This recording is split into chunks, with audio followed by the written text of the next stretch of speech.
Hello मेरे बच्चों। तो कैसे हो आप सब लोग? याद तो हूँ ना मैं। मुझे भूल गए मेरे बच्चों। मैं हूँ तुम्हारा शकुनी मामा। याद है ना महाभारत कैसे रचाई थी हमने?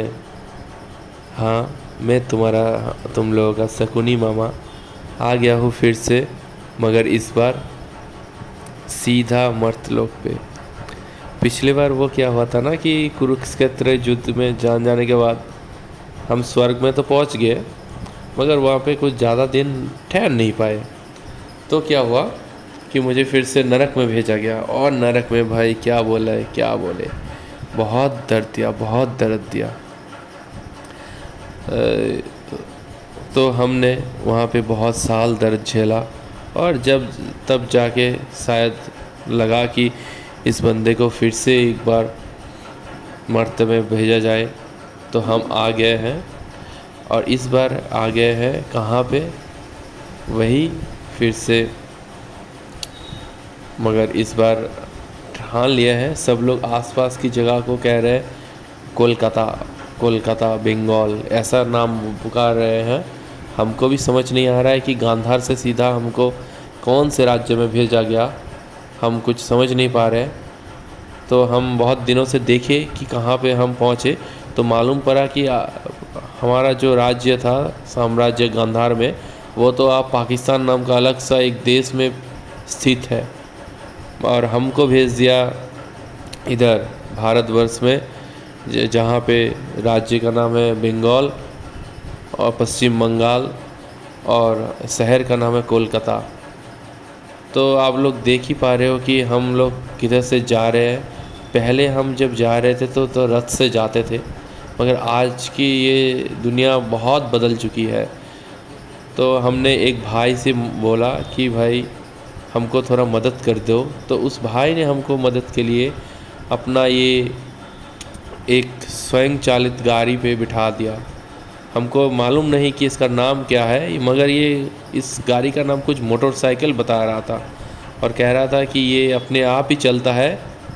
मगर हमारे ज़माने में तो भाई घोड़ा ही रथ टांगते थे, हाथी के पीठ में भी चल रहे थे।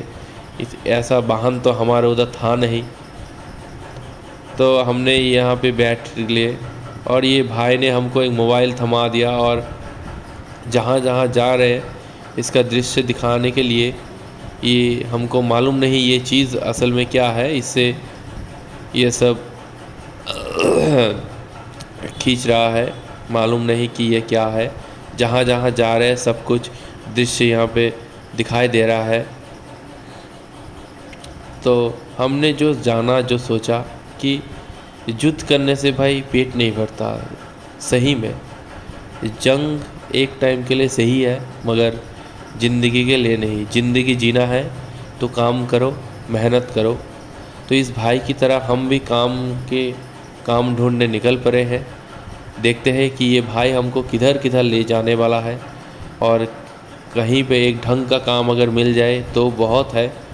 हम तो यहाँ पे पहले कुछ महीने आके राजा की तरह हाव भाव दिखा रहे थे, मगर किसी ने हमको भाव नहीं दिया, और ऊपर से बहुत लाते और घूसे भी पड़े। महाभारत में इतना हमें अपमान नहीं हुआ जो अभी इस कलयुग में अपमान हो रहा है। ये 21वीं सदी है, जहाँ पे हमको भेजा गया है भगवान द्वारा अपने शायद पाप कर्म को धुलने के लिए। देखते हैं कि कितना क्या कर पाते। और एक चीज़ यहाँ पे, हमारे दौर पे हम जिसको भांजा बोलते थे, जिसकी वजह से ये सब कुछ महाभारत शुरू भी हुआ और ये सब जीत गए। महाभारत शुरू तो हमारे वजह से हुआ, मगर जीता जिनकी वजह से, और कृष्ण वासुदेव, उन्हें तो यहाँ पे अभी भगवान के रूप से पूजा जा रहा है। वो तो मेरे भांजा थे उस वक्त। शायद कभी अगर आ पाए यहाँ पे तो देखे पाएंगे कि भाई तुमको भांजे, तुमको तो यहाँ पे भगवान की तरह पूजा जा रहा है। तो भाई लोग, आप लोग भी इस हमसे कुछ सबक सीखो। लड़ाई जंग इससे पेट नहीं भरता है, काम करने से पेट भरता है। तो हम तो काम के लिए निकल पड़े हैं। मालूम नहीं कब कुछ काम मिलेगा, काम मिलेगा कि नहीं। तो मिलते हैं अगली बार। ठीक है भाई।